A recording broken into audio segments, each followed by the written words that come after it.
네, 추신남 2부 시작할게요. 첫 번째 기사는 2차 전지 산업입니다.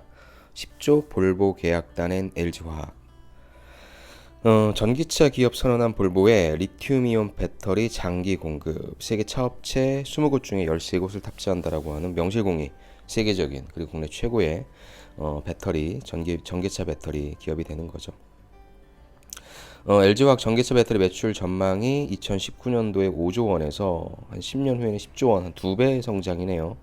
커지는 글로벌 전기차 배터리 시장에서 2022년 후에 400억 달러. LG화학이 최대 10조 원에 달할 것으로 추정되는 볼보 자동차 그룹의 차세대 전기차 배터리 공급 업체로 최종 선정됐다. LG화학은 볼보 자동차 그룹과 차세대 전기차 프로젝트에 적용될 리튬이온 배터리 장기 계약을 체결했다고 밝혔다.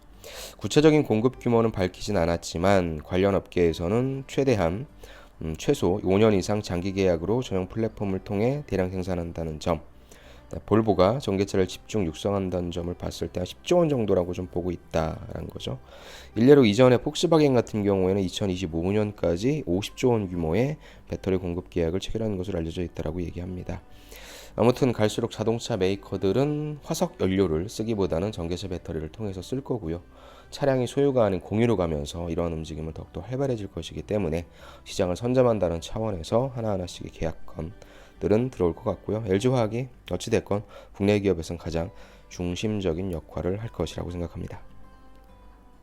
다음은 반도체 산업으로 갈게요. 삼성전자인데 GAA 기술 개발 로드맵을 발표했거든요. 파운드리입니다. GAA 기술 개발 로드맵 발표. 삼성전자 비메모리 1등 전략입니다. 전력 효율, 그 다음에 성능을 획기적으로 개선하는 거라네요. 3나노 양산 일정 글로벌 첫 공개. 대만 TSMC를 이제 따라잡으려고 계속적으로 선포하고 있는 거죠. 자, 정은승 삼성전자 파운드리 사업부 사장이 기조연설을 하고 있다. 이분이 문재인 대통령 갔었을 때 그 영상에 나오는 그분이죠. 삼성전자가 메모리뿐만 아니라 시스템 반도체, 모바일 AP, 이미지 센서 등에서도 세계 1위로 올라서기 위한 본격적 행보에 돌입했다. 그래서 계속적으로 얘기하는 게 이제 글로벌 1위 업체인 파운드리, 대만 TSMC 기술 격차를 1년 정도 벌일 수 있는 3나노 제품 개발 양산 일정을 공개했다. 특히 3나노 이상의 제품에 적용돼서 파운드리 산업의 지도를 바꿀 수 있는 GAA, 이게 회로의 모든 면이 전류를 제어하는 게이트에 접촉한다는 구조라고 하네요. 이런 걸 바탕으로 기술력을 선보이고 있다라고 얘기합니다. 미세 공정 전략표 한번 볼까요? 기술 개발 7나노, 그 다음에 5나노, 4나노, 그 다음에 3나노까지 2020년도에 3나노네요. 기술 개발을 했다 치면 제품 양산은 5나노가 2020년 상반기, 4나노, 그 다음에 3나노 같은 경우 2021년이네요. 그랬을 때 7나노 대비 성능 향상률이 3나노 같은 경우에는 35%가 향상되네요. 시장 점유율은 대만 TSMC, 그 다음에 삼성이 2위입니다. 따라잡으려고 굉장히 삼성이 노력한다라고 하는 거 볼 수 있고요. 이번 파운드리 포럼에서 팹리스의 3나노 GA의 공정 설계 키트를 배포한 것도 당연히 이쪽 팹리스 쪽의 입장에서는 고도화된 공정 기술이 있으면 당연히 그쪽에다 맡기겠죠. 그래서 고객을 선점한다는 차원에서 의미가 있다. 공정 설계 키트는 뭐냐? 파운드리 회사의 제조 공정에 최적화된 설계를 지원하는 데이터 파일이다. 이를 활용하면 팹리스가 제품 설계를 보다 쉽게 할 수 있어서 시장 출시까지 소요 기간도 단축하고 경쟁력도 높일 수 있다. 이렇게 3나노 공정의 설계 키트까지 팹리스에 보급해서 경쟁 우위를 확보하겠다는 전략입니다. 팹리스 기사 엄청나게 쏟아지네요. 다음에 뷰티 산업으로 갈게요. 땡땡땡 뷰티 바람입니다. 어떤 뷰티일까요? 바로 패스트 뷰티라고 합니다. 다양한 신상을 써보자. 패스트 뷰티 뭐예요? 빨리 써보고 빨리 소비된다. 어떤 조직 문화, 기업 문화의 어떤 단어가 생각나네요. 바로 애자일이라고 하는 단어가 생각납니다.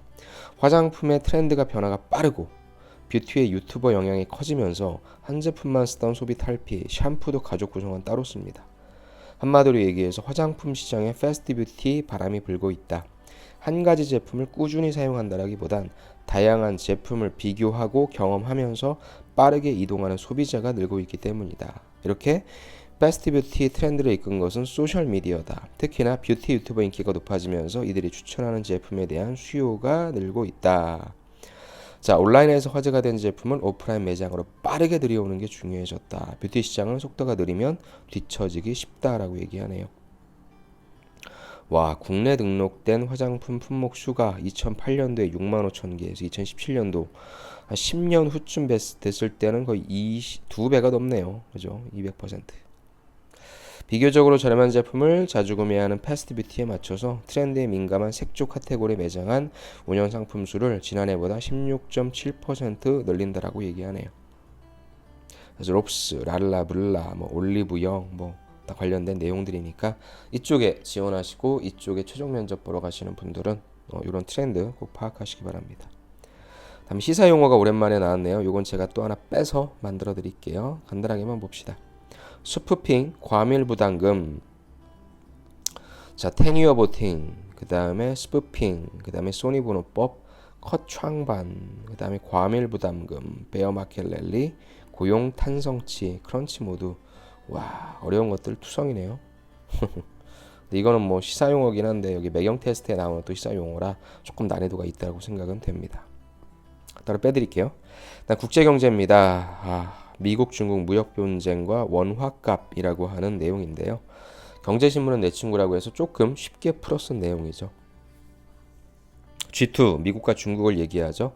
G2의 경제력과 교역량 세계 최대다. 양국의 충돌로 교역이 위축되면 수출 의존도가 높은 한국의 악영향.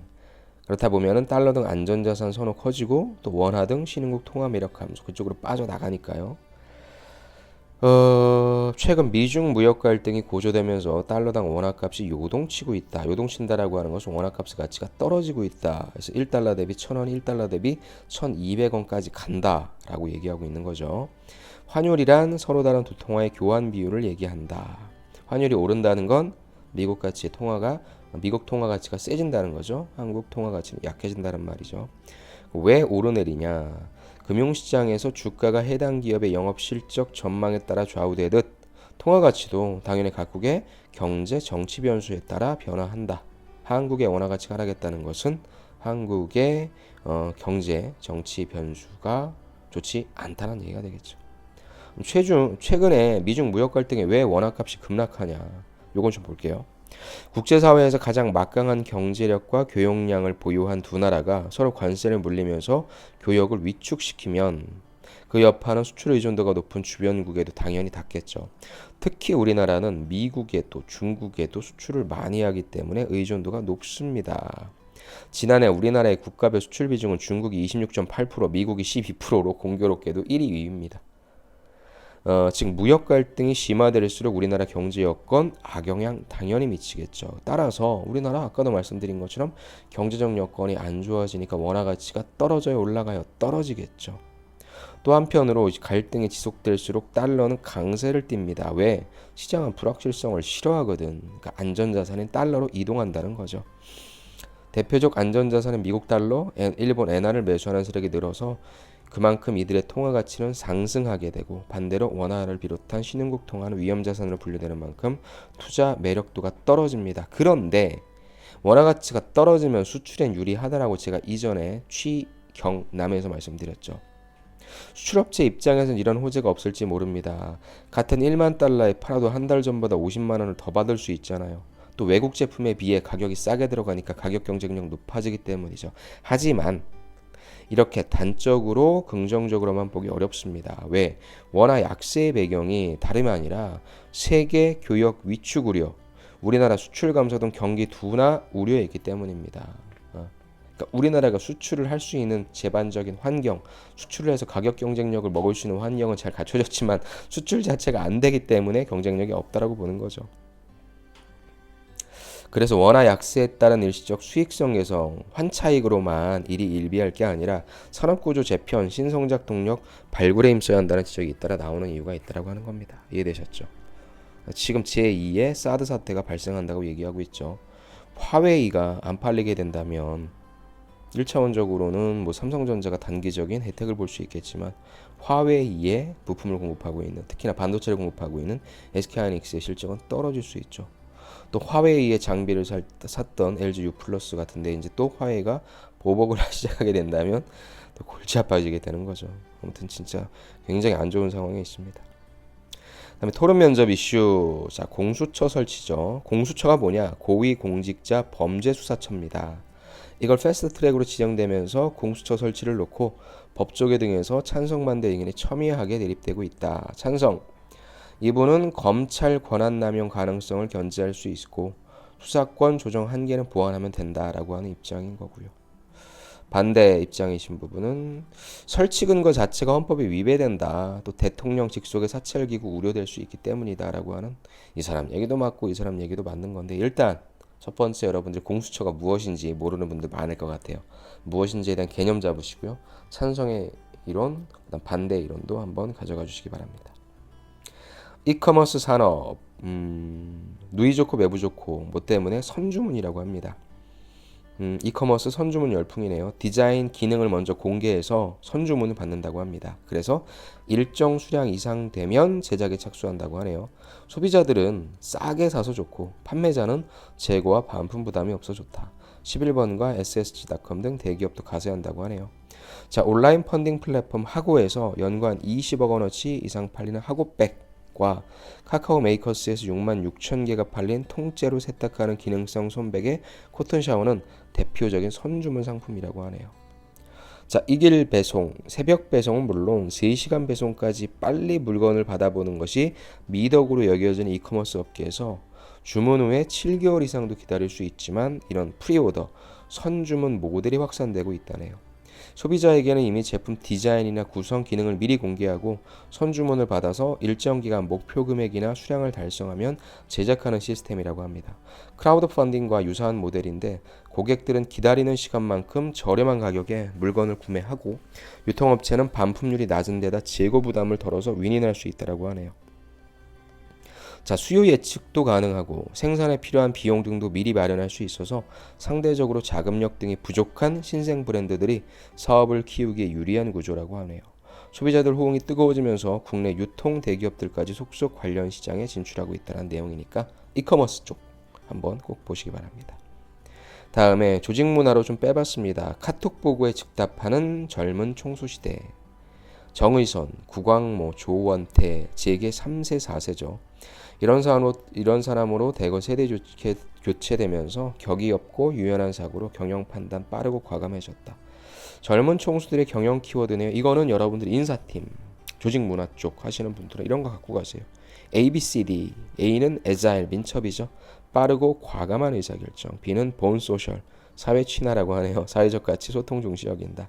C는 콜라보레이티브, 협업입니다. 경쟁사랑 과감한 협업한다. D는 데이터, 빅데이터죠. 직감보다는 데이터 논리를 중시 여긴다 하는 내용이니까 한번 보시고요. 일반 홍보팀에서 굉장히 젊은 총수 입장에서 잘하고 있다에 그런 입장에서 쓴 거니까 그건 좀 감안해 보시면서 A, B, C, D 이런 키워드들은 좀 우리가 갖다가 써먹을 수 있겠네요. 다 오랜만에 기업, LG 기업 나왔습니다. 구강모의 승보수 3가지입니다. 올레드 TV, 그다음에 전장 5G입니다. 21일에서 23일 전자사업 보고회, 디스플레이는 28일 예정. 구강모 LG그룹 회장이 다음 주부터 그룹의 핵심인 전자계열사 경영진과 머리를 맞대고 OLED, 올레드죠. 올레드를 비롯한 주요 사업 전략을 수립한다. 이번 사업 보고에서는 특히 올레드 TV, 패널, 그 다음에 전장 5G 등이 화두가 돼서 이 부문에서 시장을 확대하고 경쟁력을 높이는 방안에 집중 논의될 전망이다라고 얘기하네요. LG전자가 시장을 주도하고 있는 올레드 TV의 경우 시장 확대해야 되겠죠. 그리고 당연히 더 많은 이문이 남는 프리미엄 제품군 강화, 기술 개발과 가격 인하 등을 추진할 것으로 예상된다라고 얘기하네요. 전장 사업에서는 자율주행과 AI 서비스를 비롯한 미래차 기술 확보, 고객 증대, 수익성 향상 등에 대해서 의견을 나눌 것으로 예상된다. 그 다음에 뭐 5G가 나왔는데 이 5G는 스마트폰 좀 힘들긴 하죠. 그 다음에 아까 말씀드린 화웨이 그 이슈가 있어서 좀 LG U 플러스는 쪽은 좀 봐야 되겠네요. 아무튼 LG 관련된 기사였으니까 좀 보시고요. 마지막입니다. 모빌리티 산업. 해외 전략기지 내수 부진에 판매 급감했다. 현대기아 차죠. 자, 중국과 인도 쪽이죠. 32% 10% 줄어들었다. 중국 신규 번호판 제한 직격탄 맞았다. 유럽과 일본차의 경쟁력도 밀렸고 인도에서는 총선과 고유가가 발목 잡았다. 중국 전년도 대비 10.3에서 6.7로 줄어들었고 4.7에서 4.2로 줄어들었죠. 중국 시장이 마이너스 32%, 인도 시장이 마이너스 10%입니다. 올해 글로벌 판매 실적 반등을 노리는 현대기아 자동차의 비상등이 켜졌다. 문제는 중국 시장 부진을 보충할 기회의 땅인 인도에서도 어닝 쇼크가 발생했다는 점이네요. 현대차 관계자 얘기를 좀 볼까요? 비록 판매 실적이 전년 동월 대비 낮아졌지만 시장 점유율은 오히려 올랐다. 얘는 현지에서 경쟁하는 일본 완성차 기업과 현지 로컬 업체보다 상대적으로 4월 감소폭이 낮았기 때문이다. 선방했다는 얘기가 되는 거죠. 2011년부터 베이징을 시작으로 주요 대도시에서 내연기관차의 신규 번호판 발급을 엄격하게 규제하고 있어서 하늘에 별 따기가 된 번호판 문제로 신차 구매 고객이 감소하고 있는 것이다. 2천만 원대를 호가하는 신규 번호판을 추첨 경매 방식으로 어렵게 발급받는 중국 소비자가 유럽 고급차, 내구성이 좋은 일본차를 더욱 선호하면서 현대기아차 판매가 더욱더 감소하고 있다라는 거네요. 아무튼 참 좋으면 좋고 안 좋으면 안 좋고 이래저래 아무튼 어려운 상황인 것 같긴 합니다. 그래도 오늘 봤던 제 기사 중에서는 글로벌 메이커들은 좀 힘들게 장사를 했는데 그래도 현대기아차는 좀 좋았다는 내용이 있으니까 그런 내용까지 또 포함한다면 그래도 마냥 비관적이지만은 않은 것 같습니다. 이렇게 취신남을 좀 전해드렸는데 좀 너무 늦게 전해드린 게 있죠. 아무래도 일주일 거의 2주가 거의 다 지난 시점이 되는 것 같아서 좀 죄송스러운 마음이 있고요. 가급적이면 이제 취신남의 시기를 좀 빨리빨리 당겨서 어제 봤던 따끈따끈한 기사를 바로바로 좀 올려드릴 수 있도록 저도 노력하도록 하겠습니다. 굉장히 긴박했던 면접을 보는 그런 시간들이 좀 지나갔던 것 같고요. 이제 어느 정도 임원 면접 단계로 되면서 여러분들도 어디에 어느 쪽에 이제 속하셨는지 모르겠지만 정말 이제 마지막으로 스퍼트를 내셔야 될 그런 시기가 좀 된 것 같습니다. 모쪼록 끝까지 최선을 다해 주시고요. 취신남은 조금 아까도 말씀드린 것처럼 조금 더 빠른 속도로 업데이트해서 여러분들한테 바로바로 전해드리도록 하겠습니다. 오늘도 수고 많으셨습니다. 감사합니다.